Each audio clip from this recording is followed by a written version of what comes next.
Selamat pagi, Namo Sang Hyang Adi Budaya, Namo Buddhaya. Perkenalkan, nama saya Effendi. Dan saya Wimala Ratna Elisa. Kami akan memimpin Puja Bakti pada pagi hari ini. Puja Bakti akan dilaksanakan dengan pembacaan parita-parita suci dalam bahasa Pali.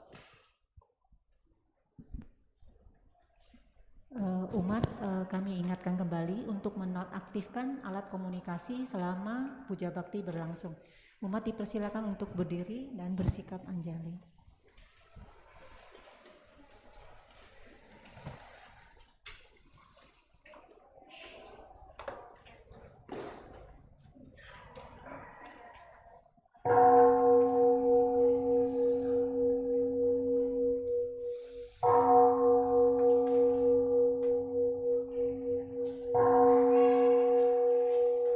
Gata Pendupaan.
Dipersilakan untuk duduk dan bersikap anjali.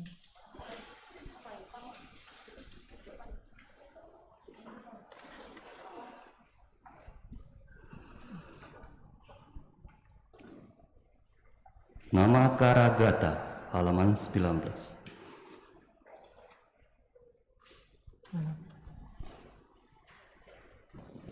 Syair penghormatan. Bagawa yang Maha Suci telah mencapai penerangan sempurna. Dharma telah dibabarkan dengan sempurna oleh Bagawa. Sangga siswa Bagawa berperilaku baik. Di hadapan Buddha, Dharma, dan Sangga, aku bersujud. Arahang Sama Sambuddho Bhagawa Udang Bhagawanta Abiwadeni.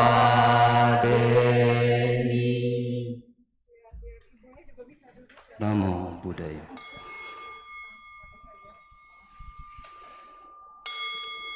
Wakato Bhagavata Dhammo Dhammang Namasami. Namo Dhammaya. Supatipano Bhagavato Sawaka Sangho Sanghang Namami. Namo Sanghaya. Mohon dipersilakan untuk duduk dan bersikap anjali.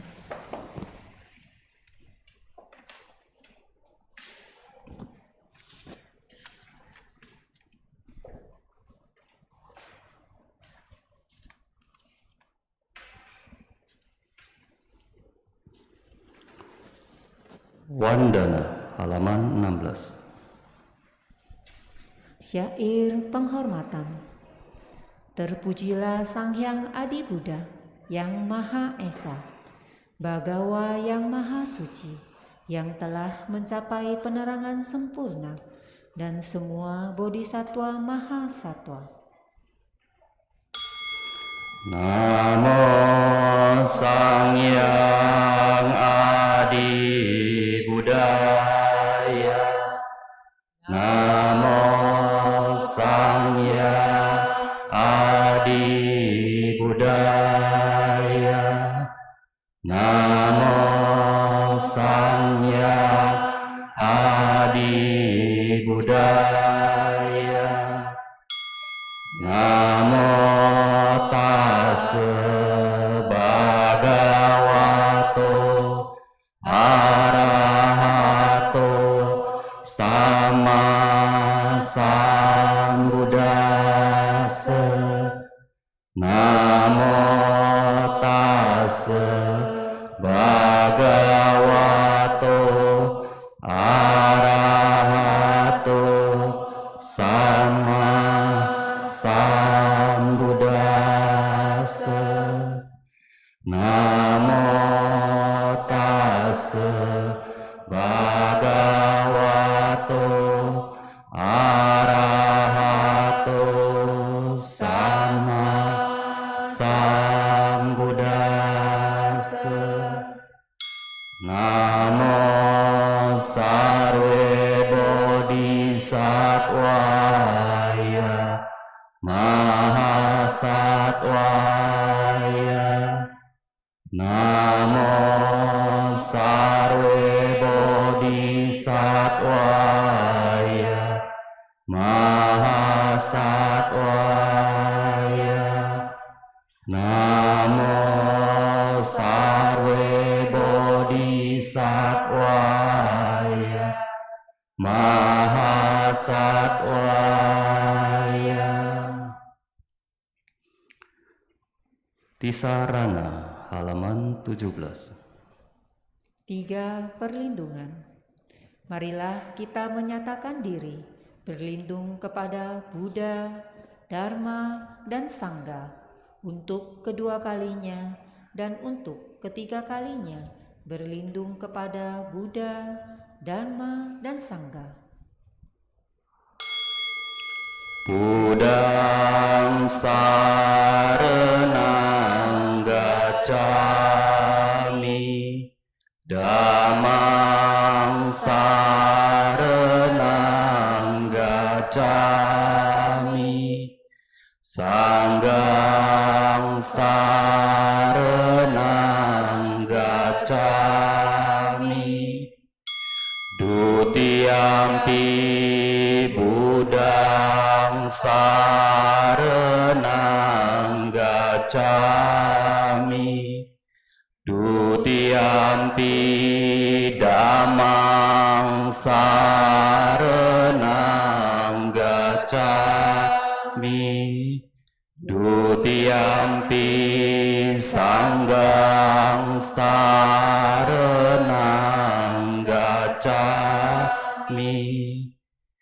Tatiyampi Buddhang saranang gacchami, tatiyampi dhammang saranang gacchami, tatiyampi sanghang saranang gacchami.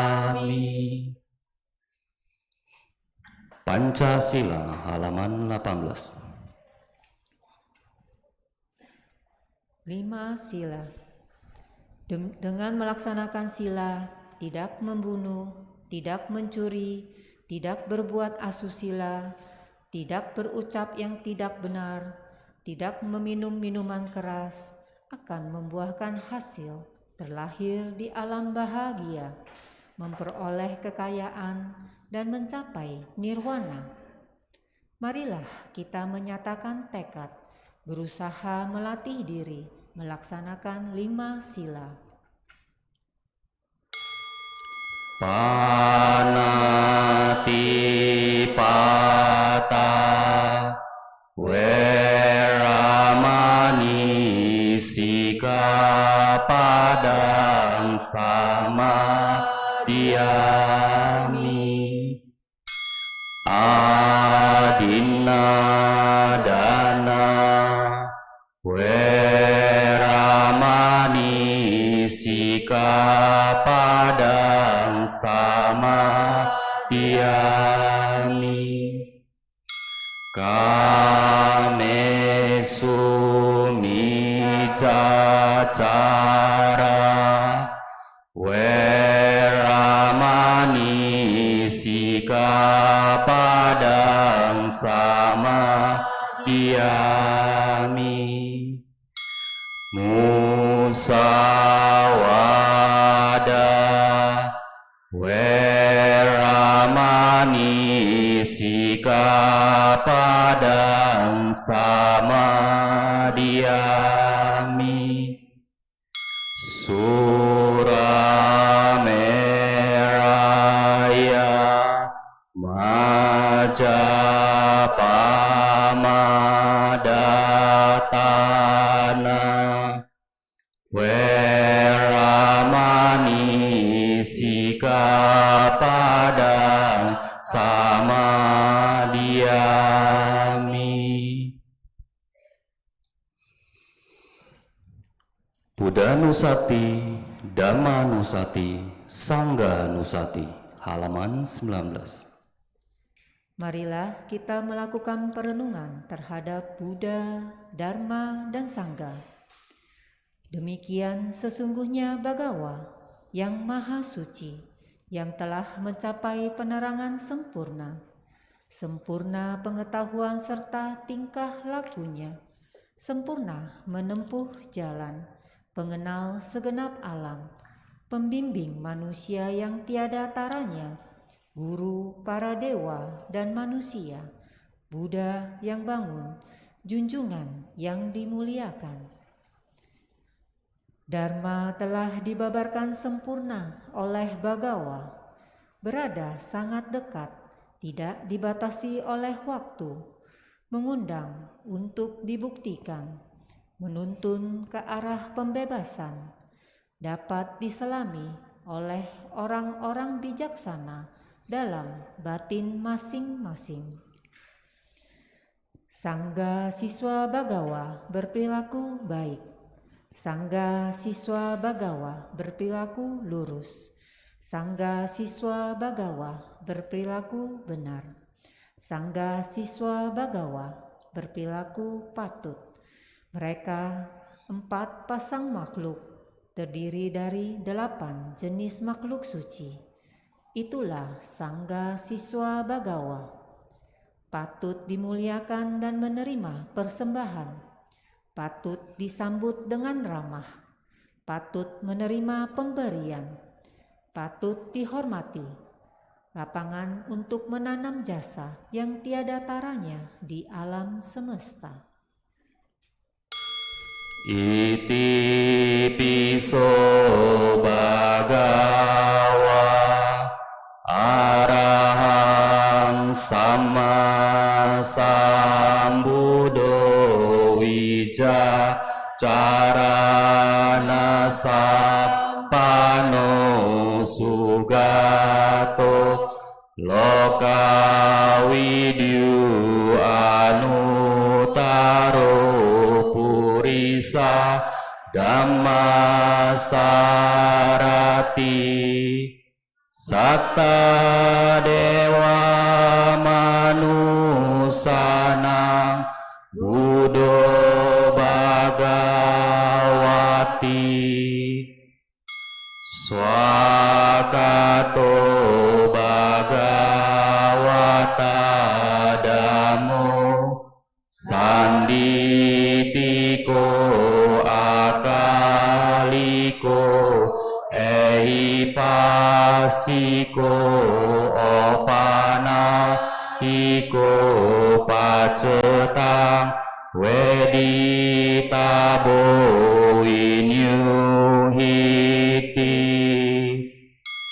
Supatipano Bhagavato Sawaka Sanggo Ujupatipano Bhagavato Sawaka Sanggo Nyayapatipano Bhagavato Sawaka Sanggo Samicipatipano Bhagavato Sawaka Sanggo Yadidam Cattari Purisa Yugani Atta Purisa Pugala Esa Bhagavato Sawaka Sanggo Ahuneo Pahuneo Dakineo Anjali Karanio Anu Tarang Punya Ketang Lokasati.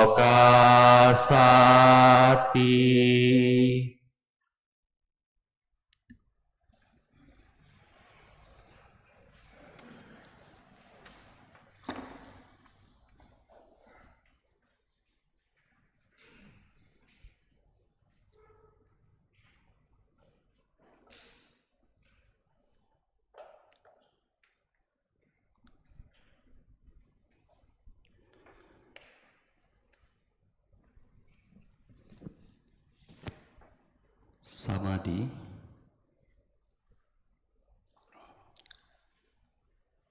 Sahabat sedharma, kini tiba saatnya kita berlatih meditasi duduk dipandu. Pilihlah postur duduk yang nyaman dan rileks.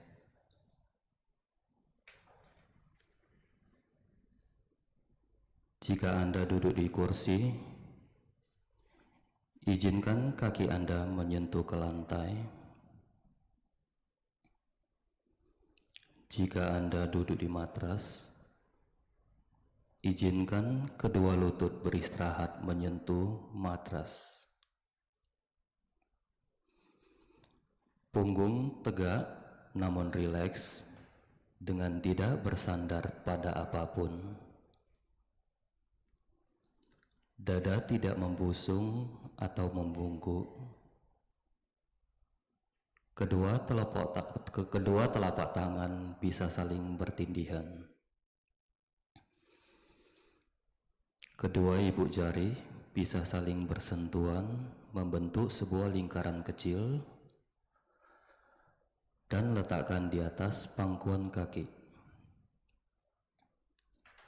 Bahu rileks, kepala tegak, hadirkan seulas senyuman kecil di wajah sehingga otot-otot wajah menjadi rileks. Bawa pandangan mata turun ke bawah atau izinkan mata terpejam.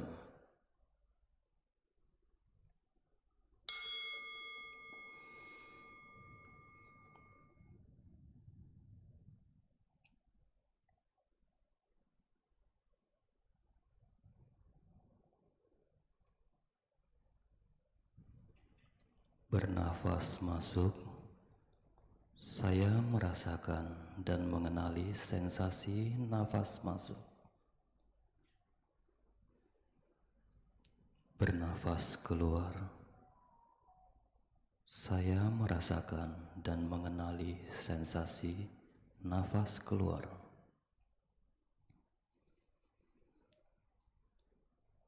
Nafas masuk, nafas keluar.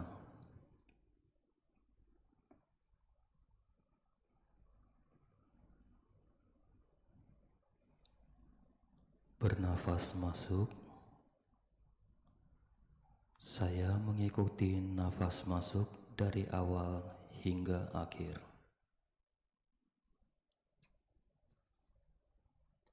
Bernafas keluar, saya mengikuti nafas keluar dari awal hingga akhir. Mengikuti nafas masuk, mengikuti nafas keluar.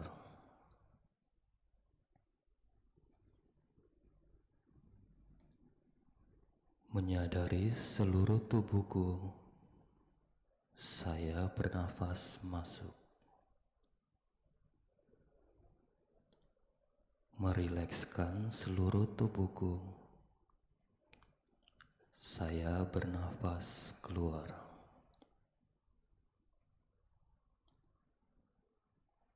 Menyadari tubuh, merilekskan tubuh.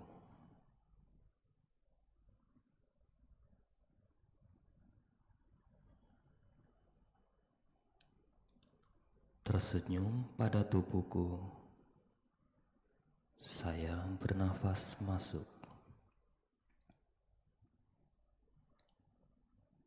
Melepaskan semua ketegangan yang ada di tubuhku, saya bernafas keluar. Tersenyum pada tubuhku, melepaskan ketegangan.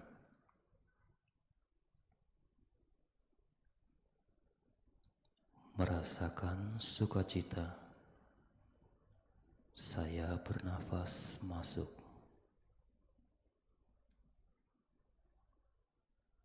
Merasakan bahagia, saya bernafas keluar. Merasakan sukacita, merasakan bahagia.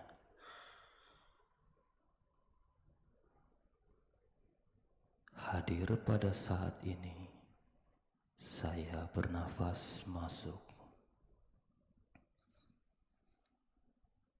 Menikmati saat ini, saya bernafas keluar. Hadir pada saat ini,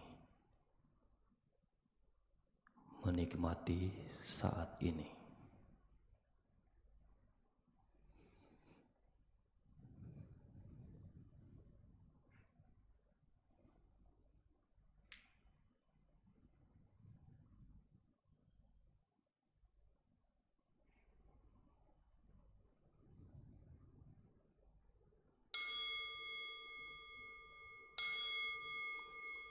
Demikianlah akhir dari sesi meditasi duduk kita.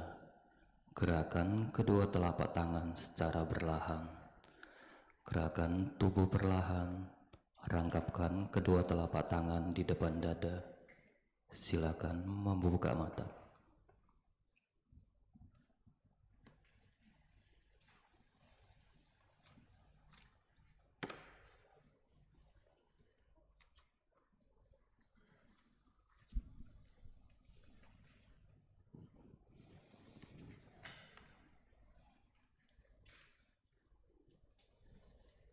Saudara-saudara dalam Dhamma, tiba saatnya kita akan mendengarkan pembabaran Dhamma yang pada hari ini akan disampaikan oleh Yang Mulia Bante Badraprana dengan topik bertemu sahabat lama.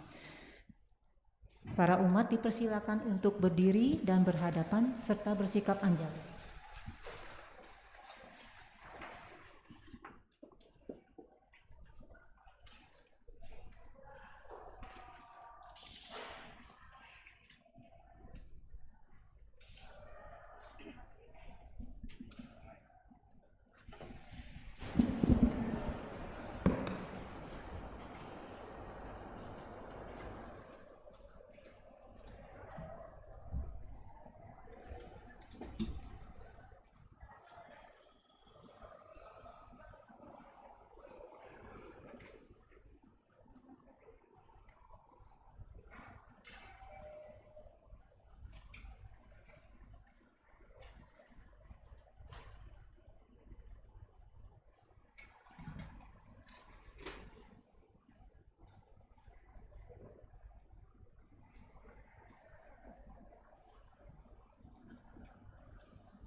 Umat dipersilakan untuk duduk kembali.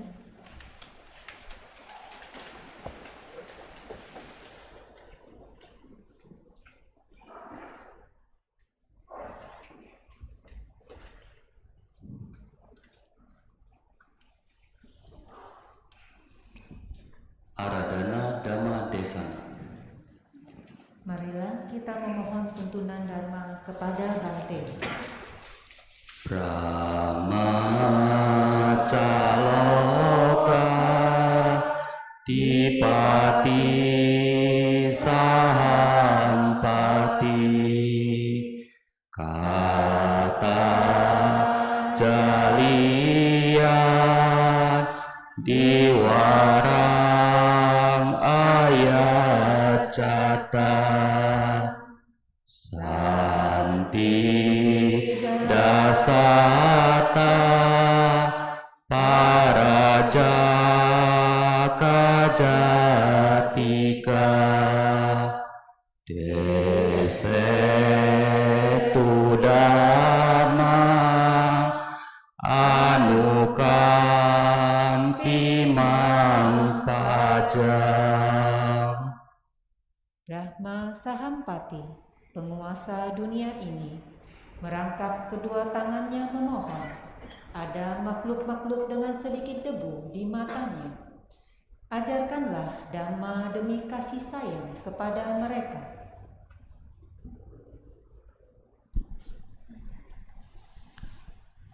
Namo 本师释迦牟尼佛，南无本师释迦牟尼佛，南无本师释迦牟尼佛。Baik, selamat pagi kepada semuanya. Terima salam dari saya. Namo Sang Hyang Adi Budaya. Namo Buddhaya. Namo Buddhaya. Namo Amitabha. Namo Amitabha. Masih semangat? Apa kabar? Apa kabar? Apa lapar? Saya tanyanya apa lapar? Kalian jawabnya baik. Berarti satu sini jelas. Orang kalau kan ada. Kalau kita mau melakukan sesuatu yang pasti kita harus siap, bukan? Nah, saya tanya. Kalau saya tanya apa lapar, kalian jawabnya baik, berarti sudah siap apa belum? Kalau lapar, makan dulu. Sudah sarapan? Ada yang belum? Karena kalau lapar, nanti ketika saya sharing, ada orkestra pusing sayanya. Ya, kita duduk tenang di sini dengerin sharing Dharma. Sebelah kriuk, nggak enak dengernya ya. Nah, terus yang pasti usahakan kalau sebelum ke wihara kondisi perut kita sudah terisi, karena bukan saja mengganggu diri kita sendiri kalau kita belum sarapan, kedua juga bisa mengganggu teman-teman sebelah kita. Satu, yang perlu persiapan itu bukan hanya lambung, fisik kita juga harus siap. Kalau dalam keadaan kondisi sakit, apa bisa kita mendengarkan dharma? Tentu konsentrasi kita, fokus kita nggak bisa fokus kan? Kita nggak bisa konsentrasi karena lagi sakit kepala, lagi sakit gigi, lagi batuk. Kita dengar sharing, kita batuk-batuk terus, kita juga mengganggu teman-teman yang mau mendengarkan.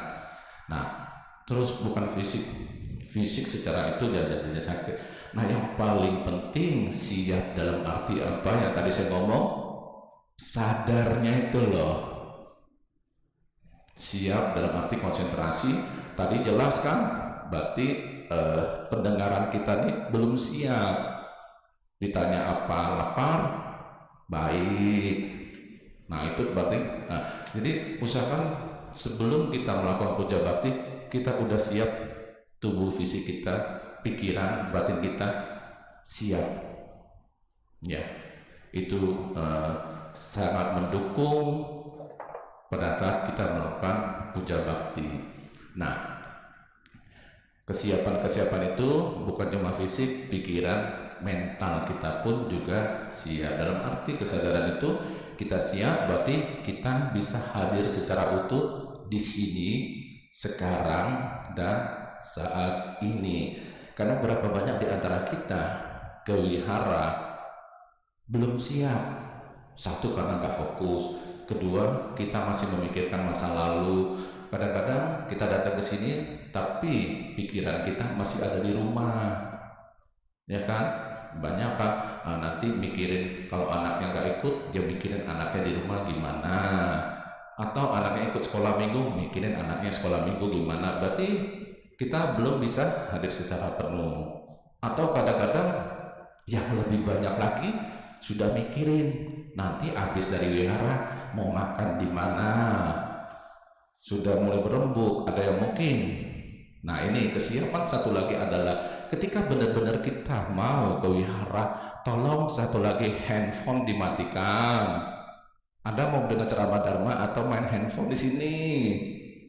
Kalau mau main handphone, silakan Anda ke kafe di bawah. Betul kan? Kalau Anda masih pegang handphone, berarti Anda belum siap. Belum siap dalam arti cangkir kita masih penuh. Kita nggak mau ngosongin cangkir, masih sibuk di handphone. Ya untuk apa ke wihara? Coba kita bayangin sendiri. Tujuan kita ke wihara ngapain? Tapi kita masih sibuk di handphone. Masih sibuk sama yang teman-teman, masih sibuk di Instagram, di Twitter, atau segala macam. Kita sibuk sekali. Padahal kita ke wihara, nah saya sebut di tema saya, bertemu sahabat lama. Dalam arti konteks apa bertemu sahabat lama? Banyak orang bertanya kepada saya, Bante, bertemu sahabat lama? Bante masih punya sahabat lama? Kalian masih punya sahabat lama enggak? Masih sering ketemu enggak? Ketemu. Masih sering reunian, ngobrol-ngobrol, kongko-kongko di kafe segala macam. Enak enggak? Bahagia enggak ketika kita bertemu teman lama? Nah, ketika kita bertemu teman lama, biasanya apa yang terjadi? Saya bukan ngomong makan-makan minum-minumnya. Yang ditanya pertama kali apa? Anak sudah berapa? Ya kan? Ada yang nanya enggak? Kamu kerjanya apa? Usahanya apa? Segala macam. Gimana? Biasanya jarang. Pertanyaan pertama kali adalah anaknya sudah berapa? Ya kan? Orang bertanya saya, kalau teman-teman lama kan banyak yang nggak tahu kalau saya jadi biku. Dia melihat saya baju ini pun mereka bingung.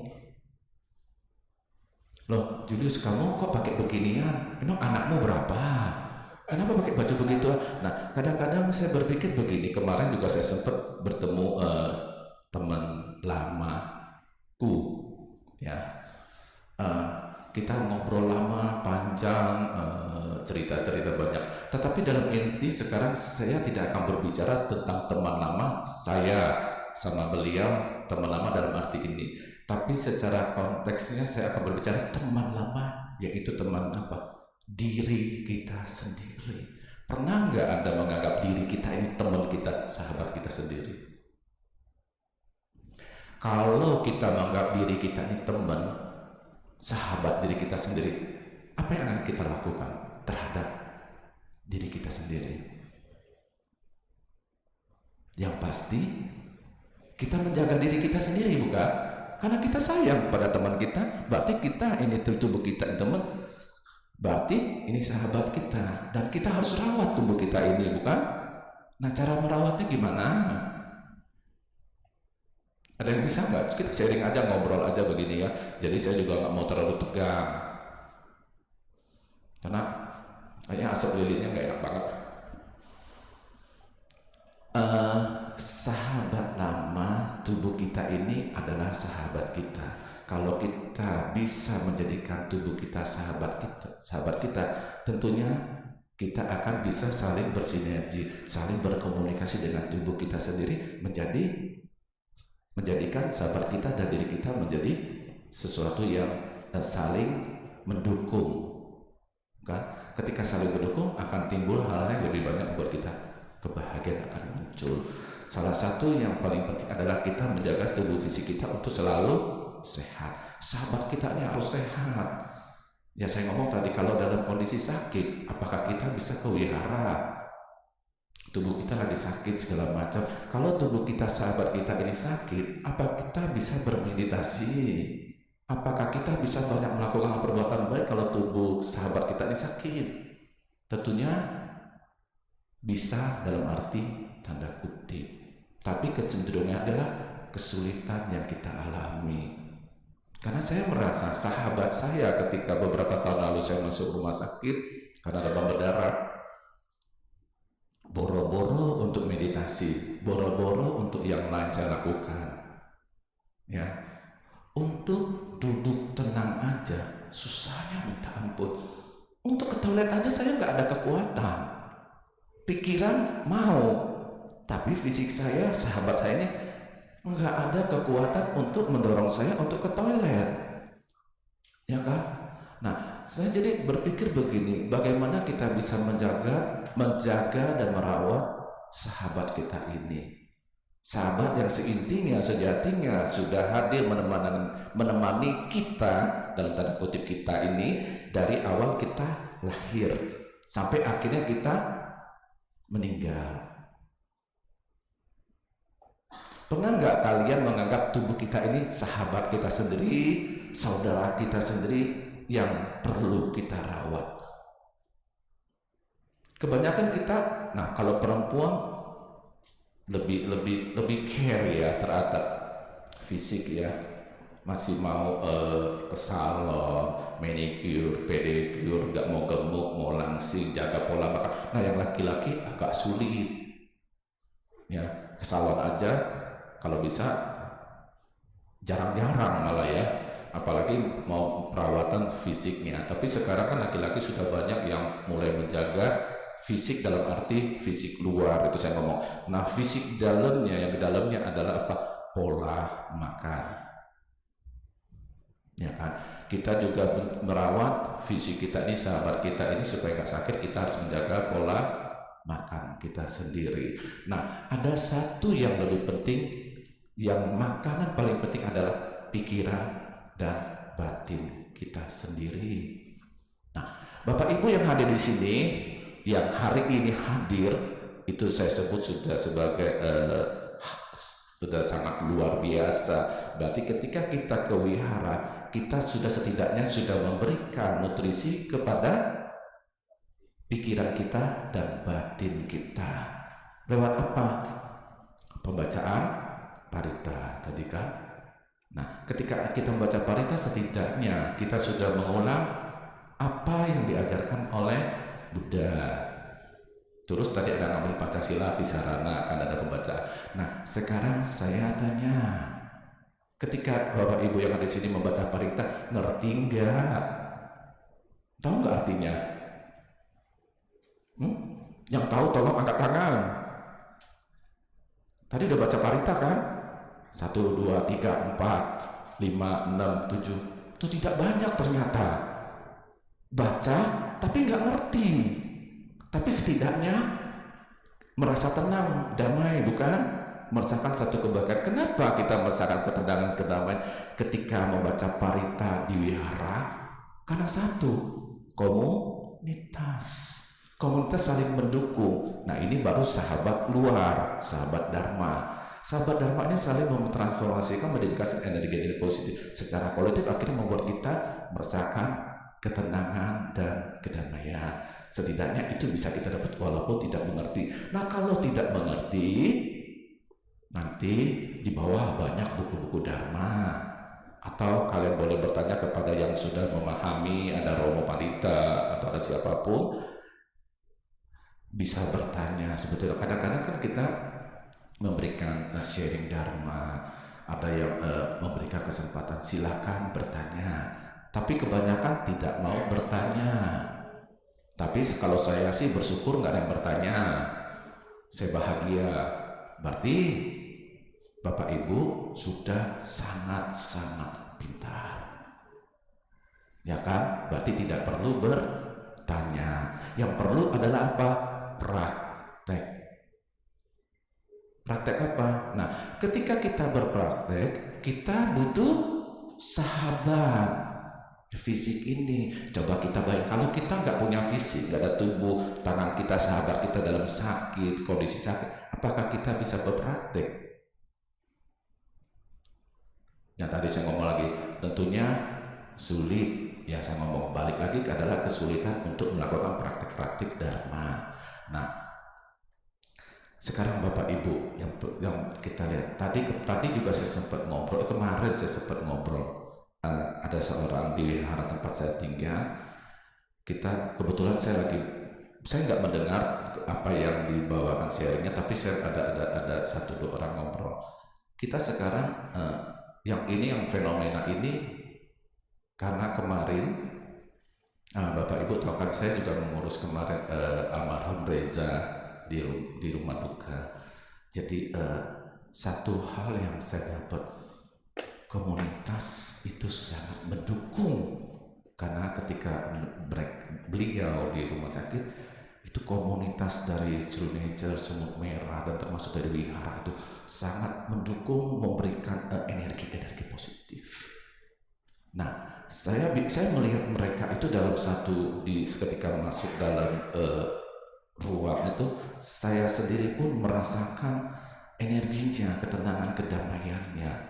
Lain kalau ketika saya pergi ke rumah duka orang-orang yang tidak paham Dhamma, tidak paham tentang energi. Mereka ketika sampai rumah duka yang dikeluarkan adalah handphone. Lihat nggak? Sering nggak ketemu? Bapak Ibu kalau ke rumah duka bukan duduk tenang, penuh kedamaian, mentransformasi energi, bukan. Yang dilihat handphone, selfie. Ya kan, foto makanannya ada apa, share. Di situ enggak, cuma hanya beberapa saat wartawan dikasih kesempatan. Saya merasakan satu hal yang luar biasa, dan kenyataannya yang hadir banyak non-Buddhis. Nah, yang Buddhis kita kemana kabar saat pergi kita mau berduka? Ya kan? Di situ mereka keluarganya juga saya sangat memberikan aplaus dan salut yang sangat luar biasa. Tidak ada isak tangis di Dewi Lestari, baik Kinan maupun Atisha, baik si Serena, semuanya nggak ada. Mereka duduk dengan tenang, keluarganya semuanya tenang. Ketenangan itulah yang akan membangkitkan energi positif untuk si Reza. Dan itu saya mendapatkan satu hal. Nah, banyak lagi ketika ada orang-orang sekarang, saya juga banyak begitu ya. Kadang-kadang kita tidak menganggap orang lain itu sahabat. Kadang-kadang sahabat-sahabat inilah yang sangat mendukung kita. Orang tua menganggap anak, betul anak, tapi tidak menganggap sahabat. Anak terhadap orang tua pun menganggap orang tua tadi tidak menganggap sahabat. Akhirnya ada ketakutan, ada gap jaraknya, keakrabannya nggak ada. Saya juga nggak begitu ini ya, nggak begitu saya lebih suka kalau ketemu umat-umat menganggap saya sebagai seorang sahabat yang berlatih. Saya pun juga suka menganggap umat-umat saya juga sahabat. Saya memang memakai jubah, tapi saya juga membutuhkan komunitas. Saya juga butuh teman, sahabat untuk sama-sama berlatih. Siapa mereka? Ya Bapak, Ibu di sini. Kalau saya sendirian, saya di hutan, mungkin saya stres. Karena kemampuan saya di hutan juga enggak, saya bukan biku hutan. Kalau sendirian saya juga belum ada kemampuan untuk hidup sendiri. Tapi saya butuh komunitas yang mendukung. Makanya sebentar lagi kan juga Katina kan, komunitaslah umat-umat kita yang mendukung kehidupan para biku, bikuni. Karena biku-bikuni kan nggak kerja, nggak ada duit. Kalau nggak ada duit nggak bisa beli makanan, lapar. Ya kan? Nah, komunitas-komunitas sahabat-sahabat sejati ini yang saya sebut dalam bentuk komunitas upasaka, upasika, umat-umat Buddhis kita yang mendukung, itu adalah sahabat spiritual saya. Saya nggak berani ngomong kami. Nanti ada yang protes takutnya. Jadi saya secara pribadi memang sangat appreciate ya semua itu ya. Karena selama beberapa lama saya menjalani kebikuan mulai dari Samanera, Nagarika, itu dukungan dari umat terhadap saya itu sangat luar biasa. Nah, balik lagi ke sahabat dalam diri kita sendiri. Saya kemarin, bukan kemarin, tahu berapa lama? Saya ada satu sharing di sini ya. Saya juga kemarin sempat sharing di mana saya juga lupa. Kita kesini sebetulnya ke wihara ngapain sih? Apa tujuan kita ke wihara? Apa kita tujuannya menjadi memeluk agama Buddha, menjalani ajaran Buddha? Nah, Bapak Ibu yang kesini ke wihara tujuannya apa?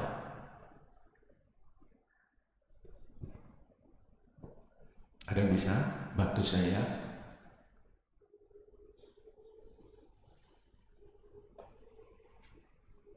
Coba satu orang jawab dong, tujuan Anda ke wihara hari ini ngapain sih? Mau apa? Mau duduk sampai capek? Atau mau ketemu teman? Karena udah janjian habis wihara mau ke SMS? Apa ke living world? Apa sih tujuannya? Bisa nggak tolong dong satu laki satu perempuan, saya kasih waktu 2 menit sambil saya minum, silakan. Mic-nya.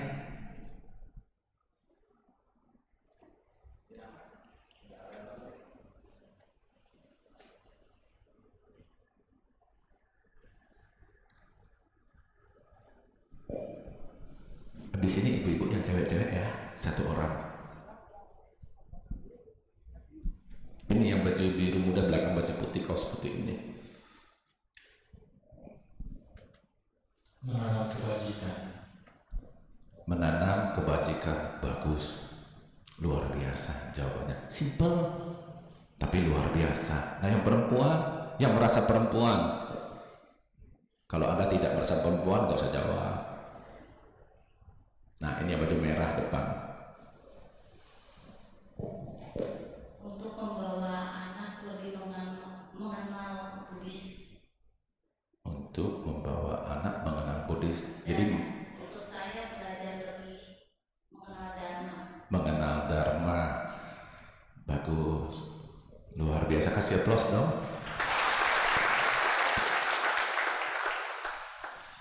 Nah, mengenal Dharma, menanam kebajikan, membawa anak, 3 hal yang luar biasa. Karena satu saya bahas ya, membawa anak ke wihara belajar dhamma itu adalah, kalau saya pribadi saya berani ngomong, itu adalah warisan tertinggi selama kita hidup kepada anak. Karena warisan kita terhadap anak apa?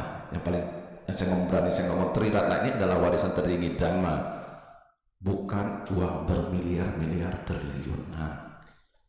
Kalau mereka mewariskan harta dalam bentuk materi, kekayaan, Buddha mengatakan itu akan hilang. Nah, kita bahas bahwa kekayaan itu kan ada 3. Satu kekayaan materi, satu kekayaan di tangan jari saya, sorry, nggak boleh begini ya, karena ada 3. 1 dari 2. 1, 2 adalah ilmu pengetahuan. Ilmu pengetahuan adalah pendidikan anak sampai sekolah setinggi-tingginya, sampai dia punya gelar profesor segala macam, banyak gelaran 10 dijajarin. Nah, terus dia bisa bikin buku lah, inilah, sumbangsihnya terhadap pengetahuan juga luar biasa. Yang ketiga adalah, orang ngomongnya sih harta tentang kebajikan, ya. Nah, untuk berbuat kebajikan, harta kebajikan. Kalau saya sih lebih suka ngomongnya harta kebajikan ini diganti dhamma. Karena dhamma itu lebih, cakupannya lebih luas. Nah, kalau yang sudah membawa anaknya, berarti dia sudah memahami bahwa terpenting hidup ini adalah dharma. Jadi mewariskan segala sesuatu yang terbaik untuk anaknya. Contoh, Buddha sendiri. Kenapa Buddha tidak mewariskan Rahula kerajaannya? Saya tanya. Ada yang tahu nggak? Malah Rahula menjadi seorang samanera di usia muda. Karena Buddha tahu warisan tertinggi adalah dhamma. Tapi berapa banyak di antara kita yang mewariskan anak dengan 2 hal awal, 1, 2 tadi, tapi tidak berpikir yang ketiga. Kalau ibu ini sudah berpikir ketiga, itu hal yang luar biasa. Sembari memberikan warisan tertinggi, beliau pun juga sambil belajar. Ya kan? Kita lihat berapa banyak ibu-ibu kita di sini, bapak-bapak belajar dharma kewihara, tapi anaknya tidak diajak. Yang ujung-ujungnya anak kita akhirnya menjadi tetangga kita. Banyak kan terjadi kan? Anak kita menjadi tetangga kita. Kita seperti tetanggaan sama anaknya. Kenapa tidak dalam satu lingkup komunitas Buddhis? Itu sering terjadi. Jadi warisan tertinggi adalah warisan dhamma. Jadi Bapak Ibu yang hadir di sini, kalau anak-anaknya, keluarganya masih belum ke wihara belajar dharma, tolong diajak. Berilah warisan tertinggi kita kepada saudara-saudara kita. Kenalkan, inilah ajaran Buddha. Nah, Buddha sendiri juga memberikan Rahula ajaran yang terbaik, itu dapat dhamma. Kalau Buddha mau, Rahula juga nggak usah menjadi biku, jadi samanera, meneruskan kerajaan aja, harta udah sangat luar biasa. Secara otomatis si Pangeran Siddhartha melepas kerajaannya, ya, melepas kehidupannya sebagai seorang pangeran, otomatis kan warisan jatuhnya ke Rahula. Rahula pun akan menjadi seorang raja. Tapi kenyataannya apa? Buddha memutuskan semuanya, menjadikan Rahula untuk lebih memahami dhamma. Luar biasa. Nah, itu sebetulnya harus kita pahami. Tapi kita di sini kadang-kadang belum berpikir begitu. Nah, ketika saya berpikir begini kemarin ketika saya, ini kan masa wasa, jadi saya lebih banyak melakukan perenungan. Jadi saya berpikir, ada orang berpikir ke wihara yang melakukan hal itu, memang itu, saya kalau dulu ke wihara memang awalnya belajar, tapi ujung-ujungnya terakhir saya mencari jati diri saya. Ujung-ujungnya ketika saya mencari jati diri saya, akhirnya ujung-ujung apa? Saya mencari satu pegangan dalam kehidupan. Pegangan dalam arti kehidupan, saya butuh sahabat. Sahabat dalam arti sahabat dhamma, waktu itu saya mencari siapa? Buddha. Apakah Bapak Ibu pernah di sini untuk mencari Buddha? Anda ke wihara untuk berlatih. Apakah Anda pernah datang ke sini untuk mencari Buddha, untuk mengenal Buddha lebih dalam?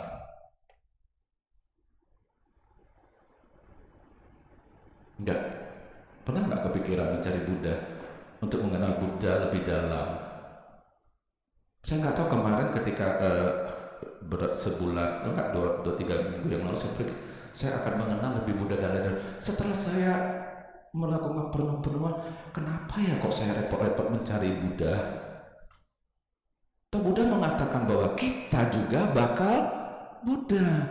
Jadi Buddha sebenarnya ada di mana?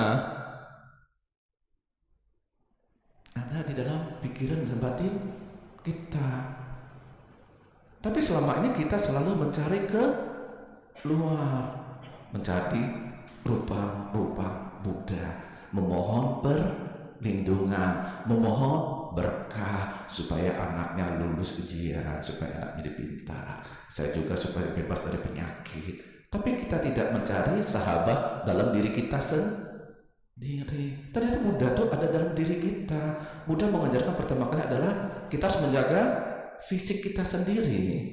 Baru yang kedua adalah menjaga panca indera kita supaya pikiran dan batin kita tidak tercemar. Menjaga panca indera kita, mata, hidung, mulut, telinga, termasuk kulit, rasa ya. Mata. Nah, tadi saya ngomong juga, saya tanya Bapak Ibu, ibu-ibu ya, bapak-bapak boleh juga, tapi terserah lah ya. Enakan kemana? Ke mall atau ke wihara? Coba, enakan ke Living World, SMS, atau enakan ke wihara? Kalian pilih di mana? Kalau misalnya mau ke wihara, ada yang telepon, siapa? Yulia misalnya namanya. Sorry, ada yang namanya Yulia nggak? Mudah-mudahan nggak ada. Yulia, yuk kita ketemu di mall yuk. Padahal kita tujuan awalnya mau ke wihara. Bisa ngebelok nggak? Bisa. Ini pernah kejadian berarti pernah. Nah, jadi saya ngomong enakan ke mall atau enakan wihara? Yang pasti kita lebih banyak mikirin ke mall. Wihara nanti aja lah, ketemu di mall jarang. Ketemu sahabat lama jarang kan? Apalagi saya ngomong ketemu sahabat lama. Tapi kita tidak berpikir sahabat lama yang ada dalam diri kita, yang butuh nutrisi. Tapi kita lebih cenderung melihat sahabat kita yang dari luar. Ya sudahlah, ke wihara minggu depan masih bisa. Sekarang kita ketemu dulu sahabat kita di sini. Gak taunya pulangnya stroke. Gak bisa apa-apa lagi. Gak bisa ke wihara lagi. Nyesel apa nyesel? Nyesel kan? Kita lebih mementingkan yang duniawi tapi tidak mementingkan spiritual. Nah, itu yang terjadi. Kan banyak kan? Nah, saya lagi bertanya lagi kepada kalian semua. Anda lebih suka dengar lagu-lagu Korea, BTS, Jungkook, sekarang nggak ngerti, saya nggak tahu lah. Siapa lebih enak dengar lagu-lagu Buddhis apa lagu-lagu Info? Mana lebih enak? Kalau yang muda-muda mungkin lebih banyak lagi, apalagi artis-artis dari luar banyak sekali ya. Mana lebih enak coba? Berapa banyak ringtone yang kita pasang adalah lagu-lagu seperti itu? Berapa banyak ringtone yang kita pasang adalah Om Mani Padme? Ada nggak? Di rumah berapa banyak kita setel YouTube lagu-lagu artis, tapi kita jarang mendengar YouTube lagu-lagu Buddhis. Kalau bukan kita yang dengar sebagai orang Buddhis lagu-lagu Buddhis, akhirnya siapa yang mau ciptain lagu Buddhis? Toh nggak ada pendengar, Buddhisnya sendiri nggak mau dengar, apalagi orang lain. Nah kan mana coba? Kalau saya sih ya 50-50 ya. Sometimes yang sometimes lagu Buddhis, jadi lagu-lagu itu enggak 50-50 dalam arti saya punya 50-50 yaitu. Nah terus lebih enak mana ibu-ibu nonton film Korea atau mendengar ceramah? Ada yang batuk tuh di belakang. Enak mana coba? Bapak-bapak shopping nggak film Korea? Ada loh cowok-cowok suka, ya kan ya? Banyak juga kan, karena mungkin karena gayanya, stylenya. Coba, enak mana coba? Pilih film Korea apa dengan ceramah? Berapa banyak bapak ibu di rumah cari YouTube ceramah? Pernah nggak coba? Pernah? Coba angkat tangan. Saya pengen tahu sih berapa banyak ibu-ibu yang di rumah dengan ceramah-ceramah. 10% aja nggak ada. Nah, dengan ceramahnya seminggu sekali atau setahun sekali? Kalau sempet, kalau inget. Tapi kalau film Korea nggak boleh ditinggalin, karena berseringnya terus. Kalau ditinggalin nanti ketinggalan ceritanya. Kalau ceramah nanti bisa lah. Nah, itu yang banyak terjadi ya. Jadi kadang-kadang kita itu lebih mementingkan panca indera kita demi kebahagiaan dari luar. Kita jarang melihat di dalam diri kita sendiri, sahabat sejati kita yang ada di dalam diri kita, Buddha yang ada di dalam diri kita ini butuh nutrisi supaya kita bisa mengembangkan Buddha ini bisa memancar cahaya seperti Buddha-Buddha masa lampau ataupun Buddha-Buddha yang sekarang. Kan butuh nutrisi. Nutrisinya apa? Ada yang bisa bantu saya nggak? Nutrisinya apa? Supaya kita bisa bukan membangkitkan, toh sudah ada dalam Buddha dalam diri kita. Mengembangkannya gimana? Nah, terus ada yang bertanya saya ketika saya ngomong begitu, Buddha dalam diri kita. Berarti Buddha itu Buddhanya. Nah, orang juga kadang salah persepsi ke saya. Dipikir Buddha itu seperti Buddha Amitabha, Buddha itu yang ada dalam diri. Bukan dalam arti apa? Buddha artinya kau mau? Buddha artinya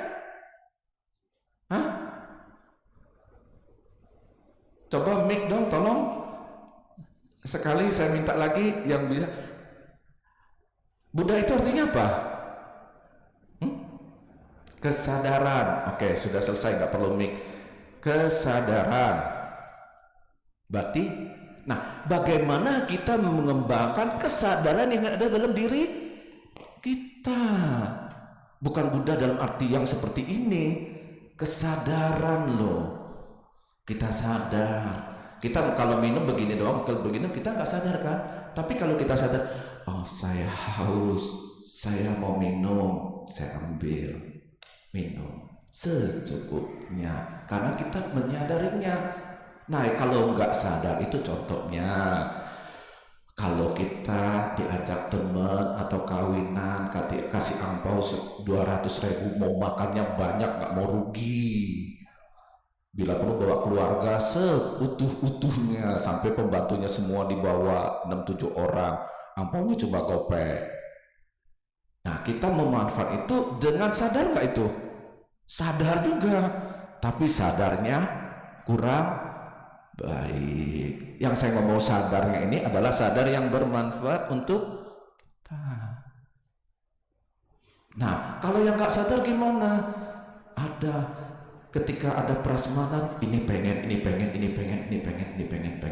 Akhirnya semua diambil sudah tuh nggak habis. Nah, kalau kesadaran kita bisa kita kembangkan di dalam diri kita. Ketika kita makan pun akan ada sesuatu kayak bel ya di dalam pikiran kita, batin kita. Ini nggak sehat loh. Kalau kita ngambil kebanyakan aja, apakah kamu habis? Nah, ada bel kesadaran ini akan muncul kalau kita selalu berlatih kesadaran. Ya kan? Buddha awalnya juga menyadari segala sesuatu hal yang makanya kita sebut Siddhartha punya password untuk mencapai kebuddhaan. Ada yang tahu nggak passwordnya Buddha?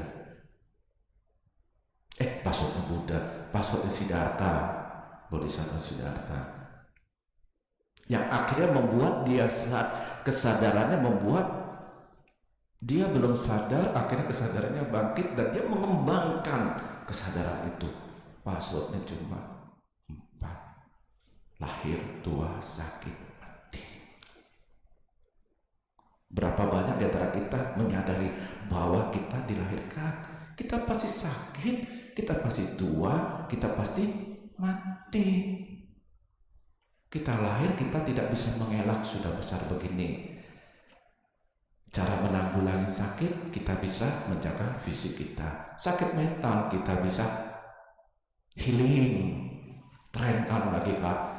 Saya juga bingung, kenapa sekarang orang banyak bercerita tentang healing. Ketiga adalah tua.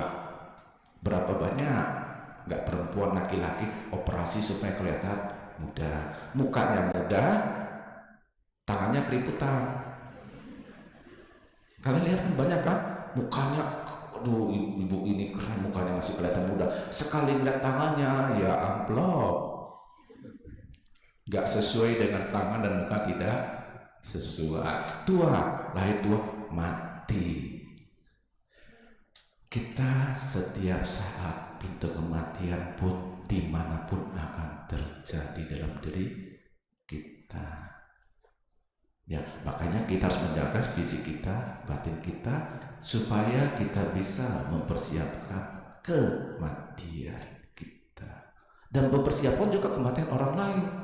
Karena saya belajar banyak dari kemarin sama Mbak Dewi, dia sangat rilis, dia tidak, memang dia kelihatannya sedih ya, tapi dia tidak seperti kalau suruh saya orang tercinta yang meninggal pasti sangat sedih ya. Dia sedih. Bagusnya mereka kan sudah belajar yoga, belajar meditasi, belajar semuanya. Jadi dia bisa bagaimana bisa menerima dan menerima kedukaan itu, dan dia melepas kedukaan itu sendiri untuk menjadi satu motivasi untuk dia bangkit berdiri. Itu yang luar biasa yang saya pelajari dari beliau. Kita sendiri boro-boro kalau orang yang meninggal kita merasa sakit, dompet hilang aja kita teriak-teriak. Kalian percaya nggak? Ketika ke wihara, sepatu kalian yang baru beli hilang, kalian aja udah kalang kabut. Sepatu saya mana segala macam. Pernah ngalamin nggak sepatu hilang di wihara? Enggak ya? Nggak pernah sini ya? Berarti bagus. Banyak tempat-tempat lain ada sepatunya hilang. Termasuk saya pernah ke wihara, satu sendal saya hilang. Akhirnya saya nyeker. Serius, jujur ini pernah loh. Sendal saya hilang, akhirnya ada umat kasih saya pakai sendal. Sendal saya hilang, pada sendal saya 20.000. Bisa hilang, sendal jepit biasa itu bisa hilang. Nah, saya bayang nggak hal seperti itu kadang, kenapa bisa hilang? Saya yakin orang itu bukan sengaja mengambil sendal saya, tapi dia nggak sadar. Karena mungkin situasi depan agak gelap segala macam, akhirnya dia mengambil sendal secara gak memperhatikan lagi, dia salah ambil gitu loh. Oke, jadi yang penting Bapak Ibu yang hadir di sini, kenali lebih dalam sahabat diri kita. Cara paling yang saya bisa anjurkan ya, tolong untuk lebih melihat ke dalam diri kita sendiri. Nah, untuk melihat dalam diri kita sendiri, kita butuh yang namanya hening. Berapa banyak di antara kita bisa duduk hening setiap hari? Saya tanya sampai lagi, Bapak Ibu sini, siapa yang setiap hari duduk hening? 1, 2, 3, 4. Hanya 4 orang yang membiasakan dirinya untuk duduk hening.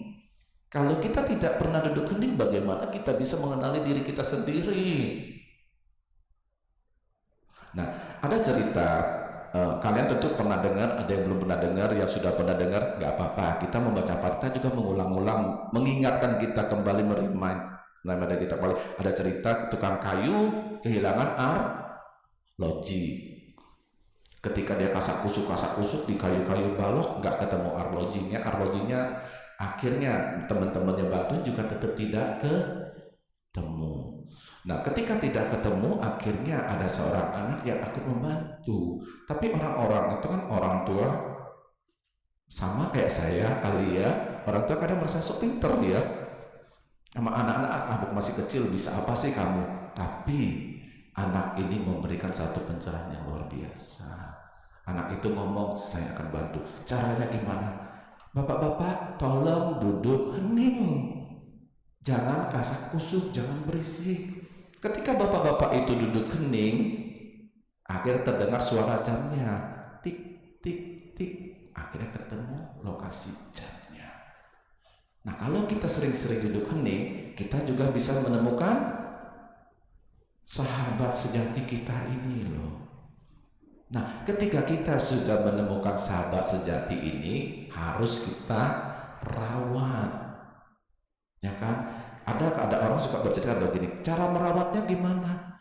Kita ini, kesadaran kita, Buddha kita ada dalam diri ini seperti tempayan emas. Tahu tempayan? Tahu kan? Kayak guci-guci emas. Ini emas loh, kesadaran kita Buddha ini emas.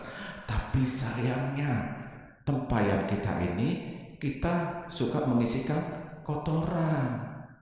Kita tidak menjaga tempayan ini tetap steril, menjaganya tetap bercahaya, tapi kita selalu memasukkan kotoran. Kotoran apa? Semua iklan-iklan, semua film-film, semua lagu-lagu yang tidak membawa faedah, tidak membawa manfaat untuk membangkitkan, mengembangkan kesadaran kita. Malah dilumurin dengan lumpur. Akhirnya cahaya kita tertutup oleh lumpur. Siapa yang membuat cahaya itu redup? Ya kita sendiri, bukan orang lain. Ya kan? Nah, caranya gimana? Ya kita sendiri yang harus memulai mengawali langkah kita untuk mencapai pintu seberang, pintu nibbana. Mulailah dari langkah awal. Langkah awal ini sangat apa? Ya begitulah, sangat apa? Menentukan langkah kedua, langkah ketiga, langkah keempat. Kalau kita tidak mulai langkah awal untuk berlatih duduk hening, kita akan kesulitan mencari sahabat sejati kita. Rawatlah sahabat sejati kita, jaga tempayan kita dengan lebih banyak fokus, banyak berbuat baik, berbuat kebajikan, mendengarkan dharma, mengenal dharma, seterusnya supaya cahaya ini semakin berkilau. Kalau kita ibarat dengan pelita seperti itu, akan memberikan cahaya terang kepada sekitar kita, ya kan? Setelah cahaya itu berkilau, cahaya itu bisa menerangi, akhirnya kita bisa berbagi cahaya kepada orang lain. Berbagi cahaya kepada orang lain bukan berarti kita ini cahaya lilin, cahaya bisa menerangi orang lain. Saya umpamakan saya lilin, cahaya saya, Anda melihat cahaya saya. Yang ada adalah kita harus membagikan, mengembangkan cahaya orang itu. Jadi kita menghidupkan lilin orang lain. Itu lebih penting daripada kita mengembang diri kita untuk menerangkan orang lain. Sekuat apa sih satu lilin bisa menerangi satu ruangan ini? Kita butuh komunitas untuk sama-sama supaya cahaya-cahaya itu semua komunitas yang ada di sini semuanya bercahaya. Jadilah bodhisattva baru. Mulailah dari langkah awal. Ya, saya rasa cukup di sini. Sudah habis waktunya kan? Tadi mulai jam berapa? Saya juga lupa. Boleh ada pertanyaan nggak, Bante? Satu pertanyaan. Silakan kalau ada yang mau bertanya. Umat yang ingin bertanya, kami persilakan.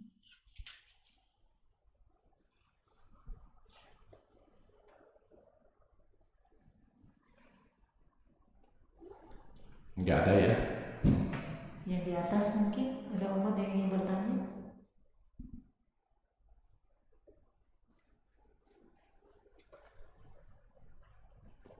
Satu umat Buddhis kita jarang mau bertanya. Di mana-mana saya pergi nggak ada bertanya. Tapi setelah saya keluar, baru pada deket Bante ini gimana. Saya bisa ketok kepala. tadi dikasih kesempatan nggak mau nanya, dan terus sampai rumah nyesel, kenapa tadi nggak nanya? Ya, ini cuma kesempatan cuma 1 kali loh. Yang pernah cuma 1 ya, hanya 1 orang dikasih kesempatan untuk bertanya. Nah, langsung. Tapi dengan catatan kalau saya bisa menjawab ya. Kalau tidak bisa PR ya nanti. PR. Tes, terima dari saya, Bu Budaya. Saya mau tanya tentang tadi Bante berkata tentang kita harus menjaga sahabat lama itu dianggap sebagai fokusnya ke jaga badan kita, kesehatan dan lain sebagainya.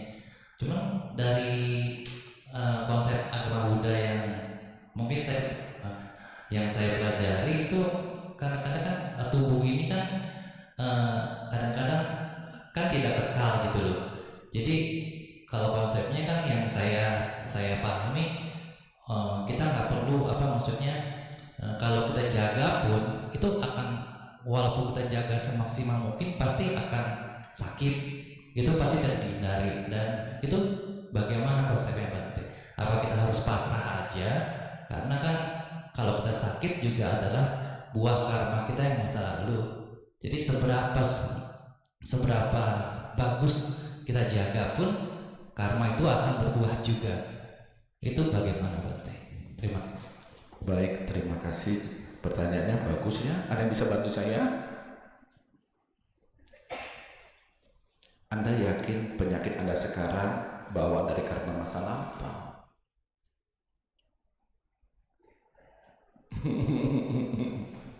Anda yakin? Atau mungkin karena saya berpikir begini ya, banyak orang kadang-kadang seorang ibu punya kencing manis, katanya anaknya pasti kencing manis karena bawaan. Yakin? Kalau anak itu mamanya kencing manis, anak itu tidak ikut orang tuanya, mamanya, tapi ikut orang lain yang suka makanan asin bukan makanan manis. Kira-kira anak itu kena penyakit kencing manis enggak? Yang ada hipertensi, bukan kencing manis. Jadi penyakit itu bawaan karma masa lampau enggak? Karena habit, kebiasaan kita membawa penyakit. Dari kecil kita sudah dipupuk untuk penyakitan dalam arti ini ya dari orang tua kita ya, karena orang tua kita tahu sendiri sekarang mak-mak, bapak-bapak, ibu-ibu, berapa banyak di antara kita ketika anak mau sekolah yang kita kasih adalah fast food instan. Jadi secara nggak langsung kita menjaga sahabat kita ini, fisik kita, dalam arti konteksnya seperti itu. Kita yang merawat fisik kita. Betul, fisik kita ini ada pasien lahir tua sakit mati. Tapi kalau kita nggak mau sakit muda kan, mati muda kan, betul nggak? Makanya kita harus rawat tubuh kita ini. Baik-baik kita tidak, seharusnya kita tidak hipertensi karena kita tiap hari konsumsi garam. Ya, kebanyakan akhirnya hipertensi. Kita nggak mau diabetes, tapi makannya gula mulu ya diabetes. Berarti kalau kita sudah melakukan hal itu, sebetulnya kita menjaga fisik kita nggak? Nah, tiap hari makannya fast food, apakah kita menjaga fisik kita? Tiap hari makan di luar ya, makanan tidak sehat, minyaknya parah. Berarti kita tidak menjaga fisik kita, kita tidak menjaga sahabat kita. Padahal kita butuh tubuh fisik ini untuk berbuat baik. Kalau nggak ada tubuh fisik ini, kesakitan, dalam sakit yang bisa ngomong, apakah kita bisa berbuat baik? Makanya harus dirawat nggak tubuh ini? Nah, termasuk ini fisik yang saya ngomong dirawat. Nah, yang terlebihnya saya ngomong adalah panca indera kita. Rawat nggak matamu?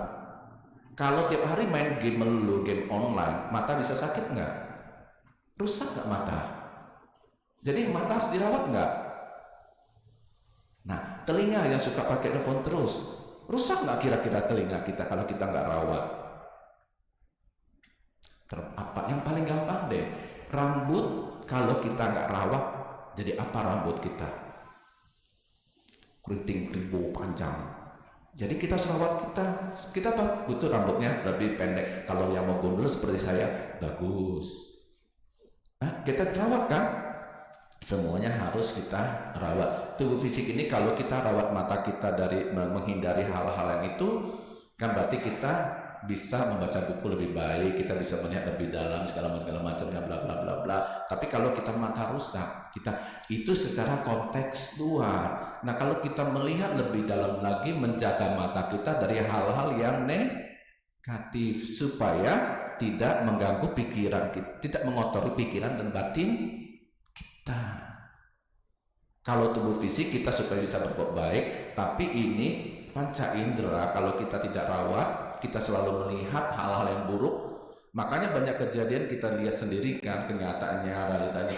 Ketika mata kita selalu melihat orang banyak, maaf saya ngomongnya, banyak orang, anak-anak muda kita sekarang, kita lihat kejadian banyak di luar negeri ketika banyak game online yang dor, akhirnya mereka udah terbiasa dan merasa makhluk itu tuh yang kita lihat ini dunia maya semua, ditembaklah mati, ya kan? Nah, kalau ini mata kita bisa jaga, setidaknya kita bisa merawat mata untuk tidak menjadi sakit, tidak buta. Kedua, kita merawat mata untuk hal-hal yang negatif supaya tidak masuk ke dalam, tidak tertanam di pikiran otak kita segala macam. Nah, saya tanya sekarang, berapa banyak di antara kita yang suka nonton film Korea akhirnya termimpi-mimpi? Akhirnya ketika nonton ini jongkok ganteng segala macam, nanti dia berekspektasi pengen punya suami seperti itu, padahal itu kan maya yang tidak realnya enggak kan? Kalau kalian boleh percaya, saya pernah baca satu artikel, kalau kalian ke Korea, hidung mereka rata-rata sama, bentuknya mancungnya sama, mata mereka sama. Nah, kenapa? Semua oplosan. Banyakan kan? Karena mereka ada saya ada dengar itu, tapi nggak tahu realitanya gimana. Saya juga nggak mau tanggapi, tapi itu mungkin memberikan membuka sedikit wawasan kita. Jadi hal-hal seperti inilah yang harus kita jaga. Telinga kita sama saya ngomong mata. Saya dulu juga suka nonton, tapi bukan sinetron ya, film silat. Kalau film silat kalau lagi seru-seru kan kita ikut tegang kan? Film silat itu serunya apalagi kalau main pedang-pedang ting terbang, saya ikut merasa terbang. Saya merasakan akhirnya saya terbang mimpi, saya pengen seperti dia. Saya dulu juga suka misalnya Doraemon lah. Terakhir demennya ya karakter kayak Gundam gitu-gitu punya. Saya suka banget dan sampai koleksi. Saya merasa kalau saya jadi Doraemon gimana ya? Nah, itu kadang-kadang hal-hal seperti itu membuat kita ini loh, pikiran kita menjadi mengawang-awang ya, mengada-ada ya, padahal itu kan nggak ada semua kan, tapi kita merasakan itu seperti suatu realita, padahal kenyataan hidupnya tidak seperti itu. Nah, pernah nggak sampai nonton film akhirnya kita terbawa dalam film itu sendiri, ketika sedih kita nangis ya kan, padahal itu bohongan jelas-jelas ya, tapi kenapa kita nangis? Itu jelas berarti emosi kita belum stabil dan kita nggak mau terima kesadaran kita belum muncul. Tapi kalau kita kesadaran sudah muncul, toh itu film. Nah, itu film sudah tahu, itu film ya, kita tidak terbawa emosi, itu filmnya sudah. Nah, yang jadi masalah itu film ya, kesadaran kita dalam sehari-hari, ada dua orang lagi ngobrol, kesadaran kita juga kalau nggak muncul kita kepo, ini orang ngomongin apa sih, ngomongin saya atau segala macam kan. Tapi orang yang bisa berarti sadar itu urusan dia berdua, nggak ada urusan sama saya. Dia ngobrol apa, emang gue pikirin ya kan, dia ngomong ya mereka terjadi, ya terjadilah mereka, nggak ada hubungan sama saya. Nah, itu kan sama seperti kita maya film-film itu kan. Nah, film Korea kalau lagi sedih ada yang meninggal, kita nangis, mak betul nggak? Ada yang lagi sedih-sedih misalnya tokoh utamanya meninggal, nangis. Tapi kalau teman yang nangis di rumah duka nggak nangis, malah selfie yang saya ngomong tadi. Iya bukan? Iya bukan, coba. Kenyataannya enggak. Nih, kalau di video, di film kita nonton ada yang meninggal, kita nangis terseduh-seduh ikut terbawa.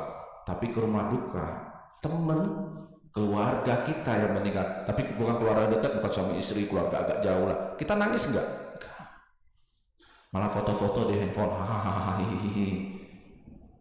Tapi kenapa ya di situ malah kita nangis, di realitanya kita enggak? Sadar enggak? Empati kita sudah mulai, respek kita terhadap orang lain, terhadap diri sendiri sudah mulai luntur. Itulah Bapak Ibu, kembangkanlah batin kita, pikiran kita, kembangkan budaya yang ada dalam diri kita supaya kita bisa hidup lebih mempunyai metta, karuna, mudita. Itu yang diajarkan Buddha, bukan? Kita respect terhadap luar, juga respect terhadap diri kita sendiri. Caranya gimana? Perbanyak duduk hening, memahami visi kita, memahami segala sesuatu. Kalau belum paham, ikut kelasnya Ko Himawan. Saya promosi dikit ya. Hari apa Ko Himawan? Selasa. Jam 7 malam. Di sini ada kelasnya Chan ya. Ko Himawan itu salah satu aktivis Chan yang sangat luar biasa. Saya juga belajar, awal-awal juga belajar dari beliau. Tapi sekarang beliau duduk dengerin saya, kan aneh ya. Seharusnya saya masih belajar banyak sama beliau, karena beliau seorang yang bagi saya itu sudah sangat dalam latihannya. Kalau saya sih masih belum, terus terang aja, saya masih mengawang-awang. Ya kalau anda yang mau belajar duduk hening, bagaimana cara duduk hening yang baik, yang bagaimana cara supaya kita menyelesaikan tubuh fisik kita, menjaga, merawat pikiran kita, dan menjaga fisik ini. Tadi saya ngomong ini, sahabat-sahabat, ini sahabat kita semua. Caranya belajar bersama Ko Himawan setiap hari Selasa jam 7 malam. Ya, oke, selesai ya, sudah cukup sampai di sini. Satu pertanyaan, saya rasa cukup di sini. Selamat siang, semoga apa yang telah saya sharingkan hari ini bisa membawa manfaat untuk kita semua. Semoga kita semua duduk di sini juga telah membangkitkan, mengembangkan energi-energi positif dalam diri kita sendiri dan membawa wawasan yang lebih luas, dan semoga juga apa yang ada dalam diri kita ini dapat membawa faedah, manfaat bagi keluarga kita di rumah, keluarga-keluarga kita, teman-teman kita, dan leluhur kita. Semoga mereka semua turut merasakan ketenangan, kedamaian, tentunya kebahagiaan ketika mendengarkan sharing dharma di wihara. Ya, karena kita harus juga tahu bahwa diri kita sendiri juga adalah kelanjutan dari orang tua dan leluhur kita yang ada di dalam diri kita. Saya rasa cukup di sini. Namo Sanghyang Adi Budaya, Namo Buddhaya. Namo Buddhaya. Umat dipersilakan untuk bersujud dan bersikap anjali. Sebagai ungkapan terima kasih, marilah kita bernamaskara satu kali kepada Bante.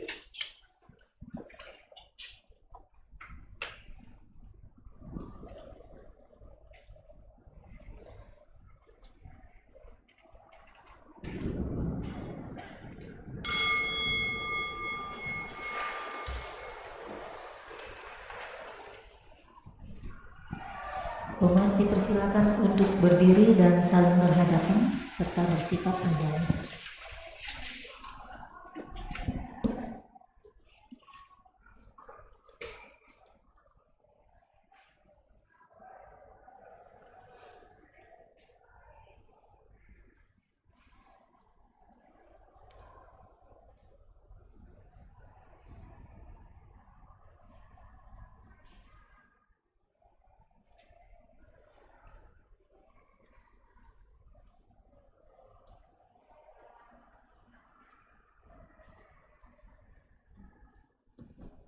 Umat dipersilakan untuk duduk kembali. Kita akan lanjutkan puja bakti hari ini dengan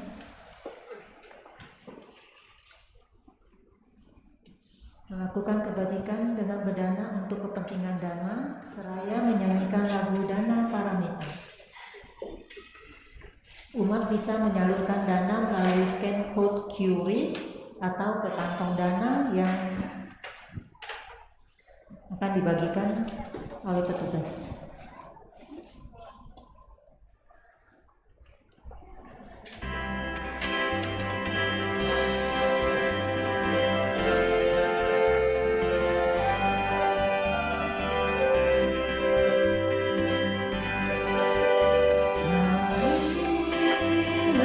Kita berdana untuk kepentingan Dharma. Semoga kita dalam berkah kasih-Mu yang Maha Suci, berdanalah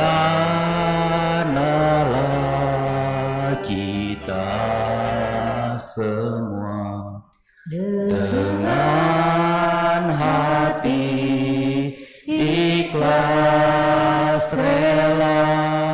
Semoga karma baik kita berlimpah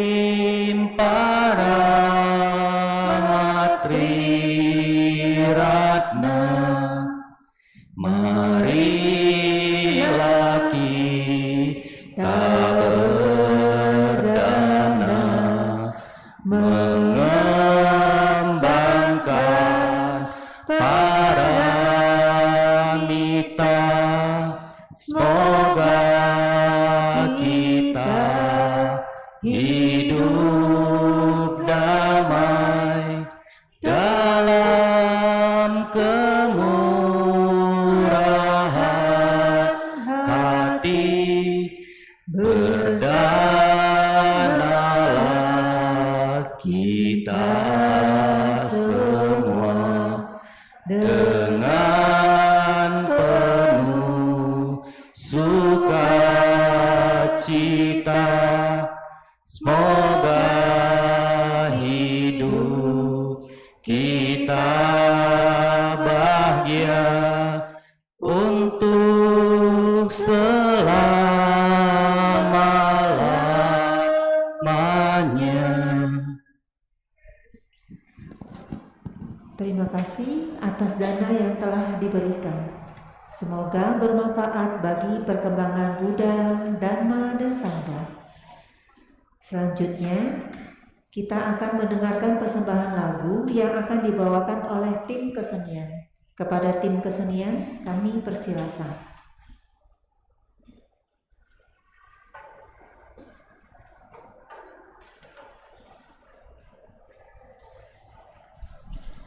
Halo semuanya, namo Sangyang Adi Budaya, namo Budaya. Namo Buddhaya. Kenalkan, nama aku UPK yang hari ini akan menemani teman-teman sedama untuk menyanyikan satu buah lagu yang berjudul Melodi Kehidupan. Kita nyanyiin lagu bareng-bareng ya.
kasih teman-teman sudah mau nyanyi bareng. Terima kasih kepada tim kesenian. Selanjutnya kita akan mendengarkan sedikit pengumuman yang akan disampaikan oleh pemimpin kebaktian. Beberapa pengumuman yang akan disampaikan. 1. Doa pemberkahan Ekayana Graha Sakya Putra Mandira. Hari berkelanjutan Bante Dharma Vimala Mahatera pada tanggal 24 September 2022 hari Sabtu pukul 5 sore sampai 7.30 malam di tempat Ekayana Graha Sakya Putra Mandira, Jalan Mangga 2 nomor F27 Jakarta Barat. Para umat yang ingin berpartisipasi baik menggunakan kendaraan pribadi ataupun bus harap mendaftar terlebih dahulu untuk persiapan. Bus akan berangkat dari Wihara Ekayana Serpong menuju Ekayana Graha Sakya Putra Mandira pada pukul 4 sore. Pendaftaran bisa ke Ibu Mega di 0818 0292 6368. Yang kedua, kebaktian malam Uposatha Cheit dengan pendarasan Sutra Pumenpin pada tanggal 25 September pukul 7 malam di Baktisala Utama Wihara Ekayana Serpong. 3. Kepada umat yang ingin berdana pelita di sisi kiri dan kanan atau dana pelita yang bisa diperpanjang, bisa hubungin front desk dengan Ibu Mega. Keempat, berikut kami sampaikan rangkaian acara perayaan Hari Katina di Wihara Ekayana Serpong dimulai dari kunjungan kasih pada hari Minggu pada tanggal 23 Oktober 2022. Puja bakti dan doa kesembuhan Baisa Jagruru Buddha pada hari Senin tanggal 24 Oktober 2022. Dan dana Pindapata, Sanggadana dan Katina Puja pada hari Minggu tanggal 30 Oktober 2022. Sebagai informasi, setelah puja bakti selesai, umat tetap berada di tempat duduk sampai pemimpin kebaktian meninggalkan ruang baktisala.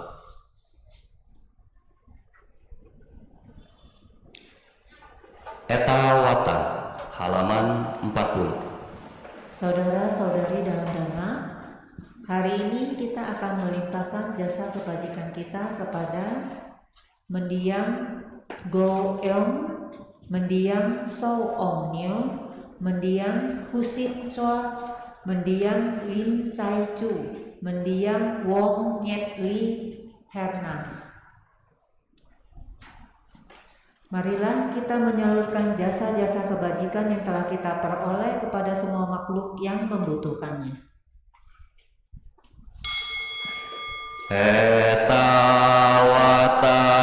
ceamhei sambatang punya sampadang sabe dewa anumodantu sabah sampati sidia.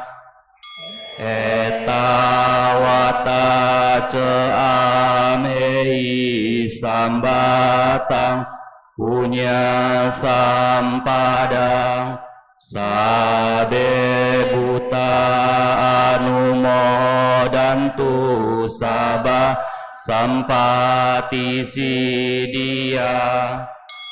Etawata ceamhei sambatang punya sampadang sabe satta anumodantu sabah sampati sidia.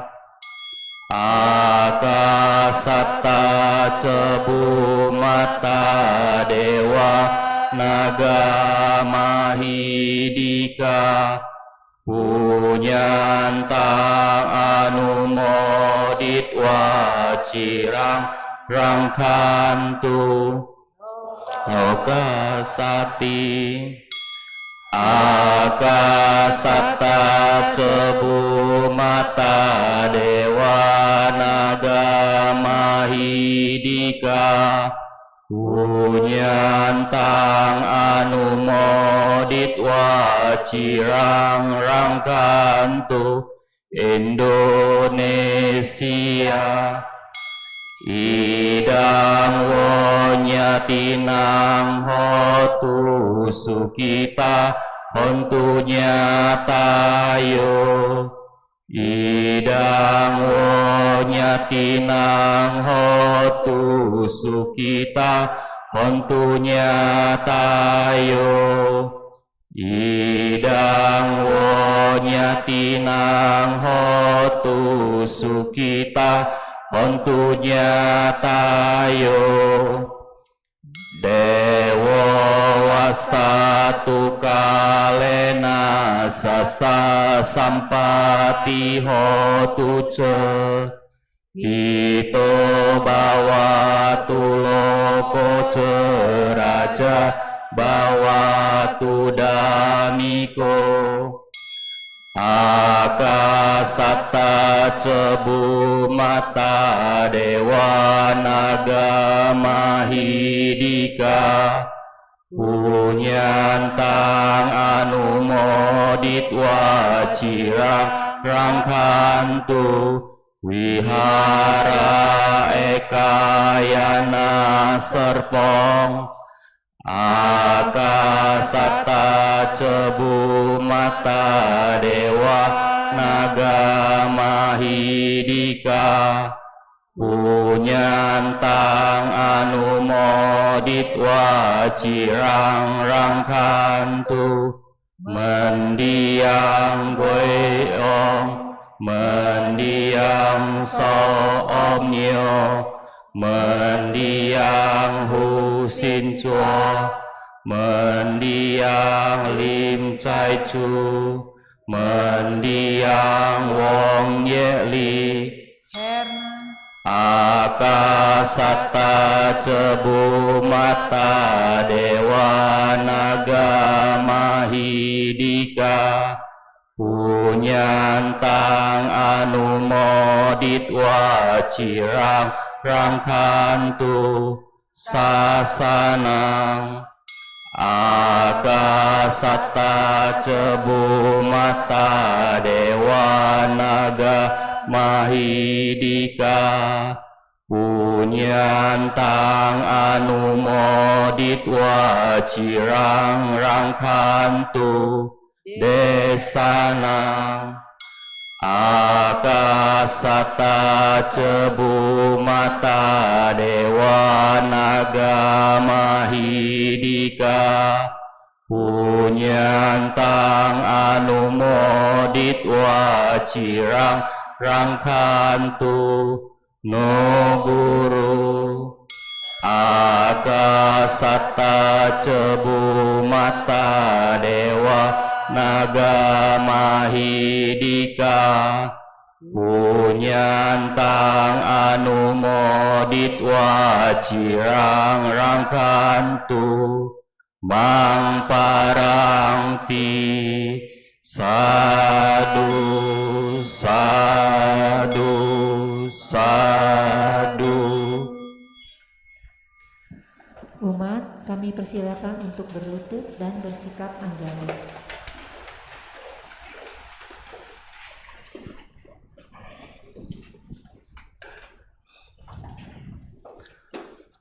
Nama Karagata, halaman 9.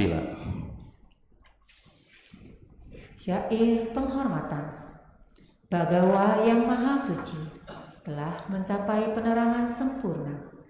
Dharma telah dibabarkan dengan sempurna oleh Bagawa. Sangga siswa Bagawa berperilaku baik. Di hadapan Buddha, Dharma, dan Sangga, aku bersujud. Arahang sama sambuddho Budang Bagawantang Abiwadeni. Namo Buddhaya. Swakato Bhagavata Dhammo Dhammang Namasami. Namo Dhammaya. Supatipano Bhagavato Sawaka Sanggo Sanggam namami. Namo Sanggaya.